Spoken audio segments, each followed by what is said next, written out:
nandito po ako ngayon sa Baguio at alauna na po ng umaga. Yes. Sinisip po na ako dahil sobrang lamig kakatapos na po ng dinner namin. And, ano ba, masaya naman po yung show namin dito sa Baguio. Nadulas talaga ako. Ng bongga-bongga, bago pa naman yung sapatos. Makagasgas na, kawawa naman. Talaga yung inalahan. Anyway, ano ba, yun.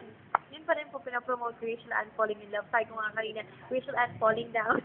Falling Down the Stairs. Yun na yung title ngayon. Ayun, this time I'll be theater. Abangan niyo po yung aking ginawang music video. Malapit na po lumabas. Hindi ko alam kung lumabas na sa mix. Hindi pa yata. So, Wala abangan pa. niyo po yan. And what else? Yun lang.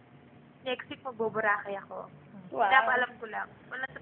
May trabaho. Kasama mo. May work. Kakanta ako. So, masaya. Marami kami. Kami. Yun lang. So, guys, I'll see you soon. And, yun lang. Bye. God bless.